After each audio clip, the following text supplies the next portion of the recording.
ബിജെപിയിൽ ഫണ്ട് ക്രമക്കേട് വിവാദം. കോർ കമ്മിറ്റി യോഗത്തിൽ നിർണായക ചർച്ച. ഓരോ ദിവസവും ഓരോ ആരോപണം. സംസ്ഥാന നേതൃത്വം കടുത്ത സമ്മർദ്ദത്തിൽ.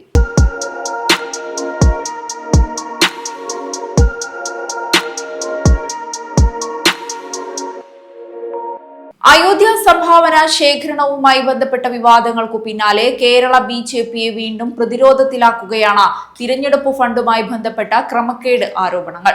ദിവസേന പുതിയ ആരോപണങ്ങൾ ഉയരുന്നതോടെ സംസ്ഥാന നേതൃത്വം കടുത്ത സമ്മർദ്ദത്തിലാണ്. നിയമസഭാ തിരഞ്ഞെടുപ്പ് പ്രചാരണത്തിനായി ചിലവഴിച്ച തുകയിൽ വ്യാപക ക്രമക്കേടുകൾ നടന്നുവെന്നാണ് പാർട്ടിയിലെ ഒരു വിഭാഗത്തിന്റെ ആരോപണം. ഹെലികോപ്റ്റർ വാടക, കൊടി, പോസ്റ്റർ, തൊപ്പി, ഷോൾ, ബാഡ്ജ്, കട്ടൌട്ട് തുടങ്ങിയ പ്രചരണ സാമഗ്രികളുടെ വാങ്ങൽ എന്നിവയിലടക്കം സാമ്പത്തിക തിരിമറി നടന്നെന്നാണ് ആക്ഷേപം. ഇത്തവണ നടന്ന ക്രമക്കേടുകൾ മാത്രമല്ല, 2021-ലെയും 2024-ലെയും സമാന ഇടപാടുകളും അന്വേഷിക്കണമെന്ന ആവശ്യവും ശക്തമാണ്. സംസ്ഥാന പ്രസിഡന്റ് രാജീവ് ചന്ദ്രശേഖർ വിദേശത്തായതിനാൽ വിഷയത്തിൽ ഔദ്യോഗിക പ്രതികരണം ഉണ്ടായിട്ടില്ല.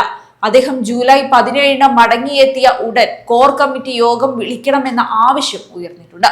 ജൂലൈ 19-നോ 20-നോ യോഗം ചേരാനാണ് സാധ്യതയെന്നാണ് ലഭിക്കുന്ന വിവരം.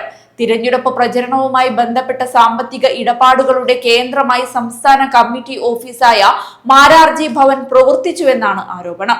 എല്ലാ ജില്ലകളിലെയും ചിലവുകൾ ഏകോപിപ്പിച്ച രീതിയിലാണ് ക്രമക്കേടുകൾ നടന്നതെന്നാണ് പാർട്ടിയിലെ ഒരു വിഭാഗം ചൂണ്ടിക്കാട്ടുന്നത്. ഹെലികോപ്റ്റർ വാടകയുമായി ബന്ധപ്പെട്ട ആരോപണങ്ങളാണ് ഏറ്റവും ഗുരുതരമായി ഉയരുന്നത്.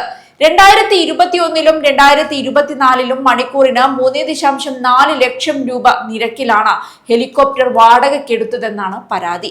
എന്നാൽ ഇത്തവണ മണിക്കൂറിന് 2.7 ലക്ഷം രൂപയ്ക്ക് ഒരു ഹെലികോപ്റ്ററിന് കൊട്ടേഷൻ നൽകി കരാർ ഉറപ്പിച്ചതിനു പിന്നാലെ അതേ നിരക്കിൽ മറ്റൊരു ഹെലികോപ്റ്ററിനും കരാർ നൽകാൻ സംസ്ഥാന കമ്മിറ്റി ഓഫീസിലെ ഒരു പ്രമുഖൻ ശ്രമിച്ചുവെന്നാണ് ആരോപണം. ഇത് കേന്ദ്ര പ്രതിനിധി ഇടപെട്ട് തടഞ്ഞതായും പറയപ്പെടുന്നുണ്ട്. ഇതിലും ഗുരുതരമായ ആരോപണം പറക്കാതിരുന്ന ഹെലികോപ്റ്ററിന്റെ വാടക ഇനത്തിൽ പോലും ലക്ഷക്കണക്കിന് രൂപ ചിലവഴിച്ചതായി രേഖപ്പെടുത്തി എന്നതാണ്. ഈ ആരോപണം ശരിയാണെങ്കിൽ വലിയ സാമ്പത്തിക ക്രമക്കേടാണ് നടന്നതെന്നാണ് വിമർശകർ ചൂണ്ടിക്കാണിക്കുന്നത്.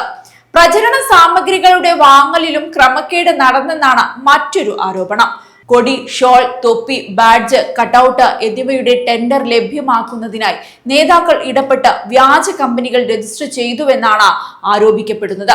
ഇതുവഴി കരാറുകൾ മുൻകൂട്ടി നിശ്ചയിച്ച സ്ഥാപനങ്ങൾക്ക് ലഭ്യമാക്കിയെന്ന ആക്ഷേപവും ഉയരുന്നുണ്ട്.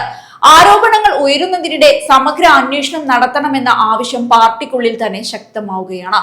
ആരോപണങ്ങളിൽ സംസ്ഥാന നേതൃത്വം ഇതുവരെ ഔദ്യോഗിക വിശദീകരണം നൽകിയിട്ടില്ല. കോർ കമ്മിറ്റി യോഗത്തിൽ വിഷയം വിശദമായി ചർച്ച ചെയ്യപ്പെടുമെന്നാണ് പ്രതീക്ഷ.